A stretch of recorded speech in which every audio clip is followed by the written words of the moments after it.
যে ভাঙাচোরা পথটা দিয়ে আমরা যাচ্ছি, এই পথটা দিয়ে আমরা পৌঁছে যাব আচার্য প্রফুল্লচন্দ্র রায়ের গ্রামের বাড়ি, যেখানে তিনি জন্মগ্রহণ করেছিলেন। যেটার জায়গাটির নাম হচ্ছে রাড়ুলি, বাইকগাছা, খুলনা জেলার অন্তর্গত একটি গ্রাম। আমরা মূলত সাতক্ষীরা থেকে গ্রামের মধ্য দিয়ে সেইখানে যাওয়ার চেষ্টা করছিলাম। রাস্তাঘাটের অবস্থা আপনারা দেখছেন, প্রচণ্ড কাদা, এবং ম্যাক্সিমাম রাস্তাগুলোই আসলে সেভাবে সংস্কার করা হয়নি। তো আমরা বাইক যোগে সেখানে পৌঁছানোর পর প্রথমে যে জিনিসটা দেখলাম, যে এত বড় বিখ্যাত একজন ব্যক্তির বাড়ি, যাকে আসলে ওইভাবে আমরা সম্মান করতে পারিনি, তার বাড়িটা এত অনাদরে এভাবে পড়ে আছে।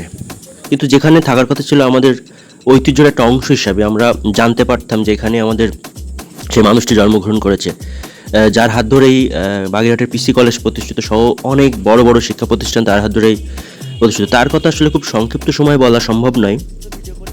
পিসি চন্দ্র রায়, যিনি পিসি রায় নামে বেশি পরিচিত, উনি 1861 সালে জন্মগ্রহণ করেছিলেন। যেটা একজন প্রখ্যাত বাঙালি রসায়নবিদ, শিক্ষক, দার্শনিক, কবি, এবং দেশের একজন বেশ বড় মাপের উদ্যোক্তাও বলা চলে। ভারতের প্রথম শিল্প প্রতিষ্ঠানের স্থপতি ছিলেন তিনি। 1901 খ্রিস্টাব্দে তিনি বেঙ্গল কেমিক্যালসের প্রতিষ্ঠা করেন।